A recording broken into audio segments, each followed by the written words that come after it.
All right, we're going to continue with our media availabilities here at Phoenix Raceway in advance of Sunday's NASCAR Cup Series championship race. We're joined by one of our Championship 4 crew chiefs, Rudy Fugle, who is the crew chief of the number 24, Hendrick Motorsports Chevrolet. Rudy, why don't you just go over quickly for us how you feel after today's session? Yeah, it went solid. I think we, fought some problems. I hope to fight things that I think are fixable for Sunday. So I'm excited about that. I thought we got better by the end of practice compared to where we started, which is always a good thing, and we have a good spot to go work on it. So I think we got a shot. Awesome. We'll open it up to questions. We'll get a wireless microphone to you. We'll start with Jordan Bianchi, then go to Bob and Zach. Jordan Bianchi, The Athletic. When we look at the practice speeds, Jordan Bianchi, The Athletic. When we okay. Use the microphone, please, and they'll get it fixed. Okay. When we look at the practice speeds, we see where everybody's at. Is there anything that you can, as a crew chief, you take away from that, or is that you're looking at something else and bigger picture stuff? Yeah, you're always looking at the sheet. That's how we get evaluated, right? But really looking at averages, and then you're trying to find today's practice was there's a lot of people in traffic, so you get a lot of some skewed results probably on some of your runs, and that's for everybody. So your 5-lap average might look bad because you got traffic in the first 5, and somebody's 15-lap average because they got a tail end. So we always try to evaluate that from SMT later on in the video. But yeah, just really worrying about our car mostly for this weekend and trying to make it the best of it. Yeah, no, especially, yes. The way with this package in this place, I think the more we can have a balance for the long run and the short run is the key. We're going to go to Bob, then Zach and Nate. Bob Hockers, Fox Sports. Yesterday, Williams said that you guys put the helmet fans a little higher in the car. I'm curious, was there any thought of saying we're going to keep them low and suck it up for a championship race? No, his health is number one. So if he has 5% more, in the tank at the end of the race, it's going to pay way more off than that little bit of weight up high. So that's pretty much the only place we haven't put him all year long, trying to find the best place to get the fumes and the temperature right to his helmet. So it's definitely worth a try.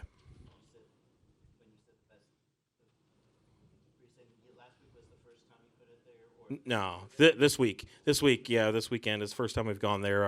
Our teammate, one of our teammates, has run it there, so we're always trying to search to try to make it better on the drivers. Go to Zach.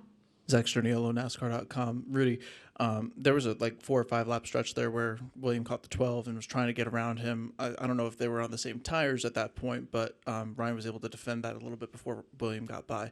What are you looking for in those moments, and how much can you gauge from that mid-session?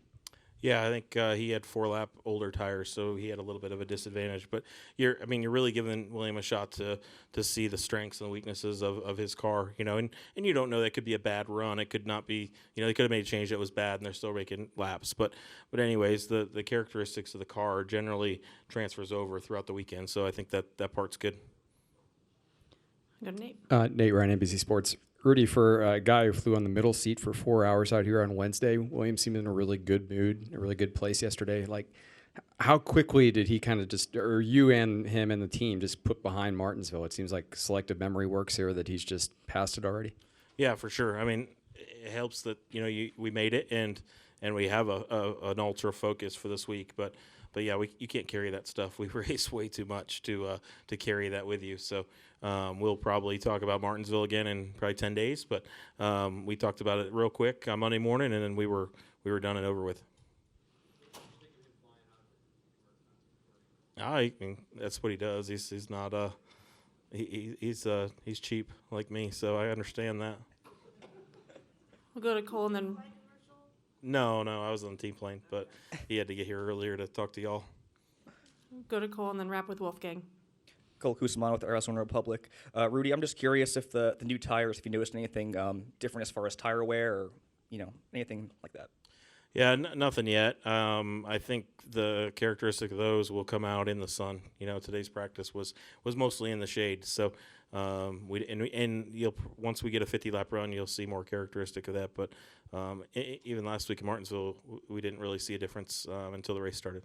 And is there like a big difference in if you were to run practice during racing conditions as opposed to during sunset and at night? Yeah, for sure. There's a couple of things we're talking about, that the way the car builds over the long run, air pressure builds, that kind of stuff that we're going to have to anticipate, the right things. So, but I don't know. That's when you're a truck racer, that's usually where you get stuck in wherever they can let you practice and then wherever you can race. So we're kind of used to a lot of those changes, especially here. So I feel good about that.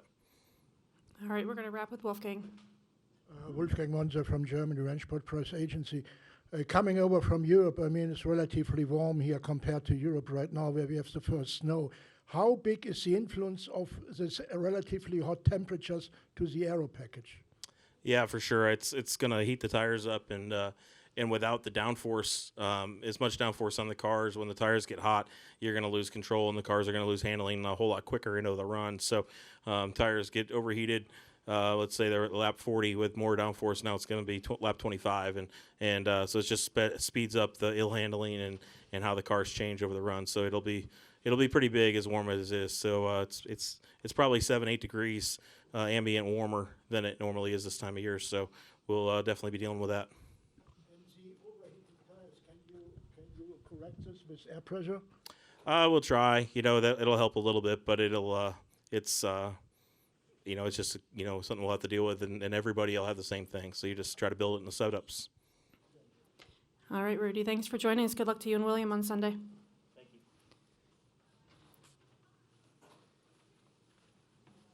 Yeah, you have to go around, though. You'll get stuff.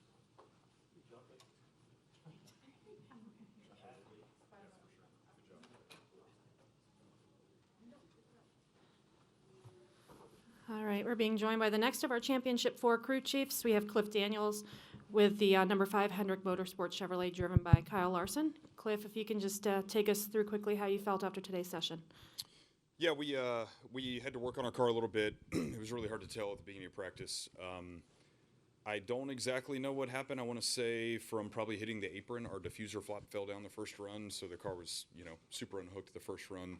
Kind of spooked us, so we had to, just sit there and look things over and check it all out.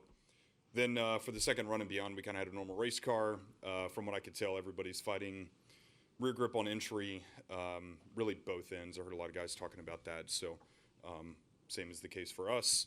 Certainly the track conditions are a bit different today than what we'll see on Sunday. It's going to be really hard for any of us to predict exactly, how to pinpoint what that needs to be for our cars, but we'll keep working on it and give it our best shot for Sunday. All right, we'll open it up to questions. Please raise your hand. We'll get a wireless mic. We'll start here with Reed and then go to Bob. Reed Spencer with the NASCAR Wire. Did Kyle actually touch the wall, or did he just get close on that one run there? We have a small paint mark, which I think happened on the straightaway. Didn't even happen like coming off a corner, so that's no big deal, thankfully. We'll go to Bob. That was my question. Was there any damage? We'll go over to Zach. I want to say there's been maybe 10 times this year, Bob, that we've revinyled our right rear quarter panel. So this is perfect. It's perfect. So we will be revinyling our right rear quarter panel tomorrow morning, which is we're right in line with where we need to be. Zach Sterniolo, NASCAR.com, Cliff. Along those same lines, when you have a driver like Kyle who routinely pushes those limits and tries to find whatever those edges are, when he has the time to do so in a practice like this, are you okay with him finding that edge, or would you rather see him at 99% and not risk having to revinyl the car before the race? No, 100%. Well, I've got no problem with him pushing hard. Again, I genuinely think this happened on the straightaway, so this isn't exactly a overstepping the edge type situation. But yeah, he always pushes the car really hard, and especially in practice, which is great for us, right? It lets us know what kind of speed he can extract out of it, what kind of adjustments we need to make, and today was certainly the case. We'll come up here to Lee. And actually, at this time, I can also introduce Jonathan Hassler, who's here with the number 12 Team Penske Ford, driven by Ryan Blaney. Welcome to the party, Hassler. Cliff's been here before. It'll likely come down to pit stops yesterday. Or tomorrow, Sunday rather, how confident are you both in your crews? Yeah, when you look at the yearly statistics of the Cup field of pit crews, A, it's incredibly tight, and B, all of our teams are right up there. So it's exactly what you want in a championship race. 4 great teams going for it, and I'm sure it'll be really, really tight if it does boil down to that. I have a ton of confidence in our pit crew. It was certainly a weakness of ours. A year and a half ago, we've made some changes and continue to make changes through our company and continue to improve, and we got a great group. Any additional questions we'll go up to Reed. Reed Spencer, NASCAR Wire. Jonathan, do you see parallels between your performance and what's going on with the 12 car this year and the 22 last year? There's certainly some parallels for sure, and certainly a lot of differences as well. I mean, if you look at the season on a whole, as a company last year, we had a lot more speed. Maybe not the wins, but we had a lot more speed throughout the year, and we certainly had to work, tooth and nail and grind it out to find speed here late in the year. So some similarities and certainly some differences as well. Go over to the far side to Jerry.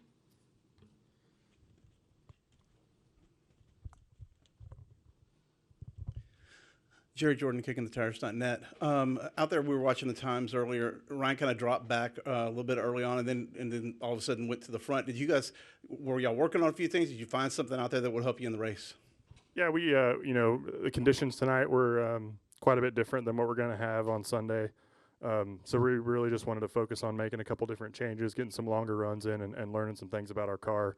The exact setup that we need, tonight isn't what we're going to need for Sunday. So just wanted to, take the opportunity to continue to learn about our car. We'll go in the middle to Cole and then to Zach. Cole Kusaman with the Arizona Republic. Kind of off of that, can you take any stock in the fact that Ryan ran top 2 lap averages from lap 5 all the way to lap 25? Yeah, it's I think the stock I'll take into that is that Ryan Blaney gets around Phoenix really, really well. There's never been a time here that we haven't had speed, at least short run speed in our car. So I think the challenge for us as a team is to put a car under him that'll hold on through a long run. Zach Sterniola, NASCAR.com. Jonathan, to that point, Ryan said yesterday that Phoenix is a type of track that suits what Team Penske does well. Tracks that have different sized or shaped corners. How does that benefit what you guys do and the approaches that you guys take? And he used Gateway as an example as well. Yeah, I think we try to really focus a lot on compromises and trying to find something that works really well on in a variety of different kind of conditions. So that, like he said, that kind of suits the tracks that have some differences, and this is one of them. It's really hard in these cars anymore to find just pure raw speed, raw performance. So you really have to kind of get down and make the best, consolations, I guess. I think, Ryan just, gives us feedback on each and everything we do. And certainly, we take his feedback and try to learn from it and adjust our models and tools to reflect kind of what he's saying and what we see. We're going to go upstairs to the press box for a question. You hear me? Yep, we got you. Thank you. Greg Engel, CupScene.com and Forbes. For all the Chiefs there, now that we're at the end of the season, we had a rare practice. Is practice a good thing? Would you like to see that every weekend, or no practice, or it doesn't really matter? Yeah, I think for me, it doesn't really matter a whole lot. We're going to go race on Sunday regardless of the format and the rules. It certainly gives us some opportunities to get some data points and certainly to have 3 different sets of tires for a session, is something that, like I said, it gives us a lot more data points to learn about our car. But at the end of the day, it's even for everybody, and we'll play by whatever rules we have. Do we have any additional questions for Jonathan? All right, Jonathan, thanks for joining us. Good luck on Sunday. Thank you. Championship 4 crew chief availabilities here at Phoenix. We are now joined by Adam Stevens, the crew chief of the number 20 Joe Gibbs Racing Toyota, with driver Christopher Bell. Adam, why don't you just take us quickly through your session out there? Okay. Yeah, we unloaded pretty close this time. That was good. Had decent short run speed and decent long run speed, and just made a couple of changes, and they both seemed to improve the car, and it was a good practice for us. Awesome. We're going to get started with questions. We'll go to Bob, Jenna, and then Lee. Bob Pockers, Fox Sports. Your drivers never led a lap here in a cup race, so was it more important maybe for you to have a good practice session and be atop the chart than for others? I mean, it was very important. I don't know if it was more important because we've never led a lap, but I don't think we're going to win this thing if we don't lead laps. You know, we just started so far off last time that we had a lot of ground to cover to even get in the mix. So starting closer just puts you in a lot better position. You know, we don't have to make big changes, we think, to be balanced, to be fast on Sunday. So starting a lot closer this time. Go to Jenna. Jenna Fryer, AP.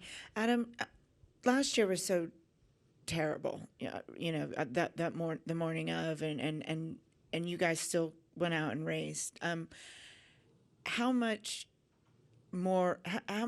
different will it be this year that you had this horrible experience last year and you went through the day and made it, and now, you know, knock on wood, everything goes right into Sunday? Yeah, it'll be a lot different. You know, I don't remember the time of day that we were starting to hear that something horrible had happened, but it was pretty early in the day. And then we got the news, and then we had to figure out if Jackson was going to be willing and able to participate, as he was my front changer.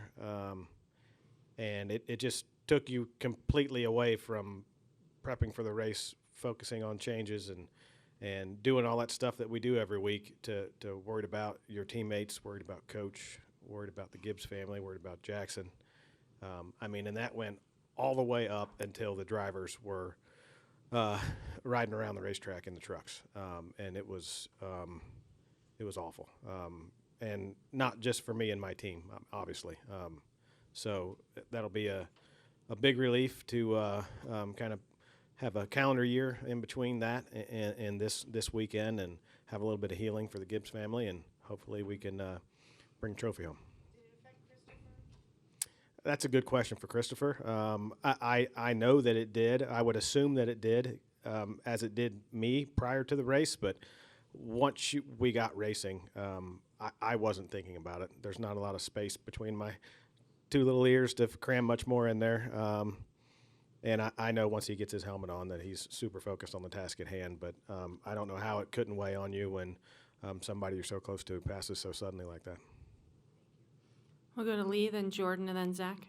Well, before that, you were the first guy to come in here with a smile. So, Really? you had. I mean, you seem, and it's probably all the years that you've come and run the championship for. This isn't your first rodeo. I mean, you come in here with confidence.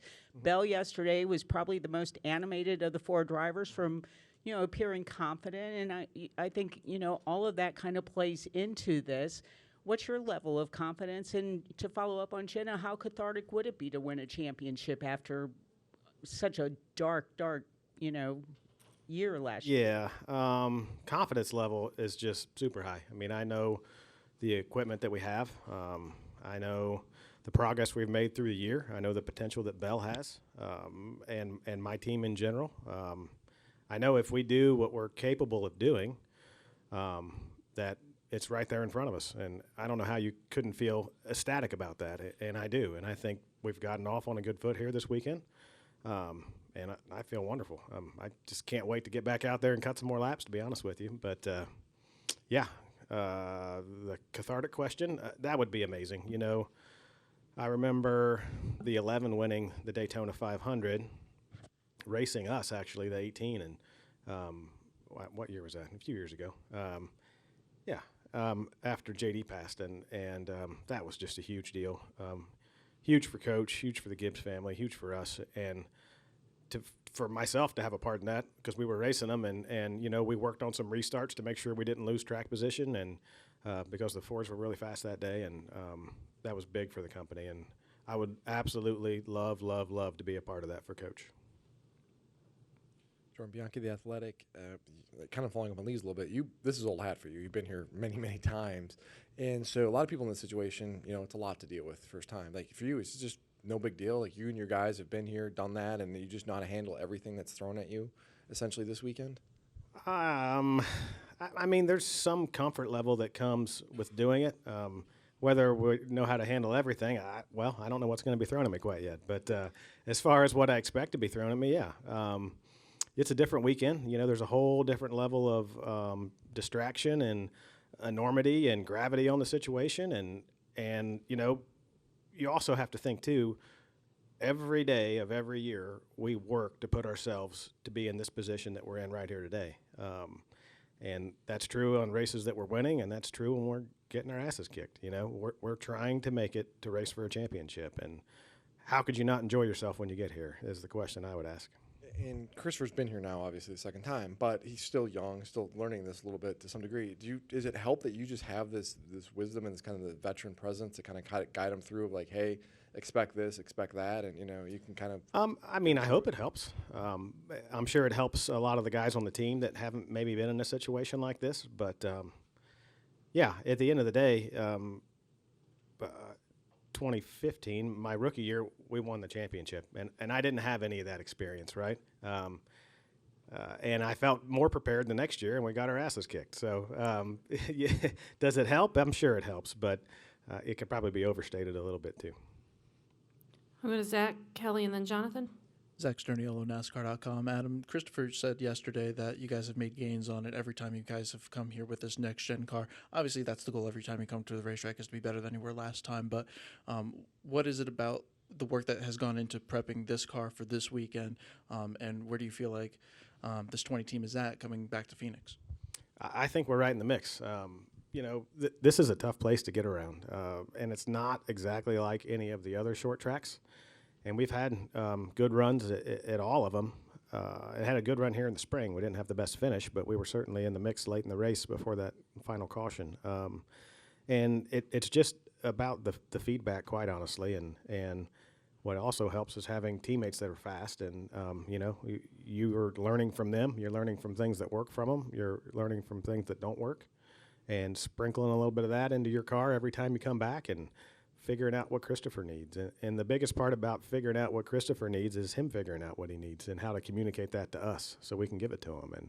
And I think that's where we've made strides this year. And maybe it hasn't shown completely in the results, but it's shown a lot in the speed, I think. And when we do our jobs, we keep them up front. We're going to go to Kelly, and then we'll wrap with Jonathan.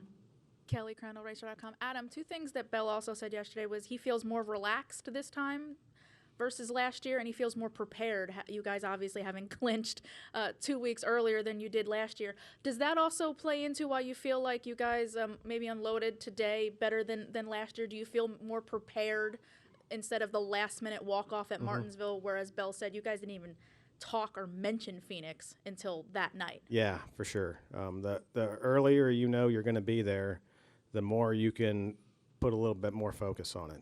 And we certainly did Martinsville week. We went through all the same motions we would go through to prepare for Martinsville, but we just condensed it down big time. And we didn't reiterate, and we didn't go back, and we didn't stew over any decisions. We just kind of let it rip. And we could have been better at Martinsville had we spent more time on it, but I think it would have cost us being prepared here. And from the time that probably late last week, our sim sessions were going really well. I just felt really at peace with what we had going on as late as probably Thursday last week. And we refined on it and got better through the weekend and into early this week. And honestly, we were ready to load quite early in the week because we felt like we knew where we wanted to be. Go ahead, Jonathan. Jonathan Field, the racing experts. Of course, Jason Radcliffe retiring from full-time crew chief duties after this weekend. How big has he been in just your development as a crew chief? Really big.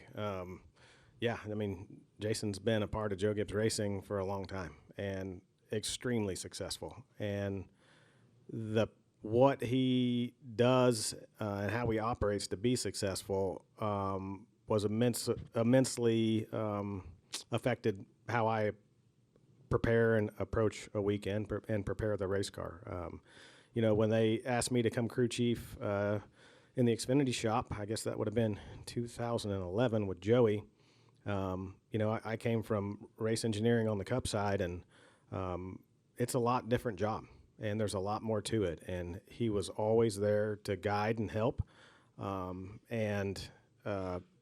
just the level of detail that he pours into his program was not something I was prepared for. So, and let's tell you a little story here. I remember when Joey and I were racing in 2011, and we weren't going that well. And my car, we had a lot of drivers in my car. We had Ryan Truex, we had Drew Herring, we had some others. And Joey and I probably weren't having the success that maybe we thought we should be having.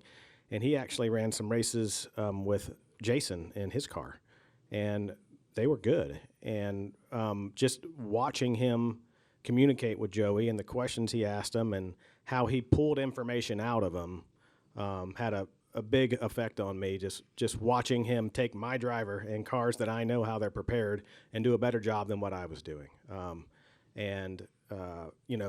Jason's door was always open. He always would answer a question. Extremely thankful for his influence. All right, Adam, thanks for joining us today. Good luck on Sunday. All right, guys, thank you.